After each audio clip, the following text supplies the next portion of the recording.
बिस्मिल्लाहिर्रहमानिर्रहीम। एक नौजवान ने सवाल किया कि मैयत की छोड़ी हुई चीज़ें हम इस्तेमाल कर सकते हैं कि नहीं। मसलन मैयत को गुस्ल दिया, वो जो साबन बच गया, मैयत के जिस्म पर अगर कोई तौलिया इस्तेमाल किया, वो हम इस्तेमाल कर सकते हैं कि नहीं।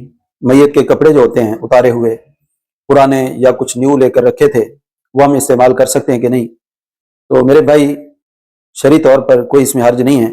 आप वो कपड़े, आप मैयत की सारी चीज़ें इस्तेमाल कर सकते हैं।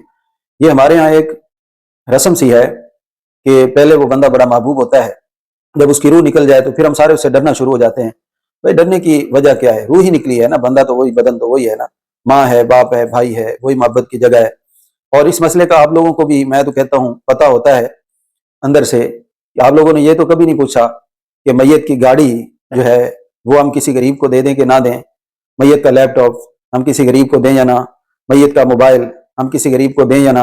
ये चीज़ें आप लोग बगैर पूछे खुद इस्तेमाल करते हैं। बल्कि बाद लोगों की पहले नज़र होती है कि अब्बा जी का आईफोन जो है वो मैं निशानी के तौर पे रखूंगा, गाड़ी मैं निशानी रखूंगा, और अब्बा जी की फलां प्रॉपर्टी मेरी होगी। भाई अगर उनमें कबाहत नहीं है तो इन सस्ती ही चीज़ों में कोई कबाहत आ गई है तो ऐसी कोई मसला ही नहीं है, ऐसी कोई चीज़ ही नहीं है। महंगी चीज़ों के बारे में आपने कभी नहीं पूछा हमसे कि जी ये लैपटॉप है, मोबाइल है, ये हम आपको दें कि ना। आ जाके सस्ती जो चीज़ें होती है उनके बारे में पूछा जाता है, फ़कीर को दे दें, मस्जिद में दे दें, कारी साहब को दे दें। तो आप लोगों को खुद भी पता है कि मैयत की चीज़ें इस्तेमाल करने में कोई हर्ज नहीं है।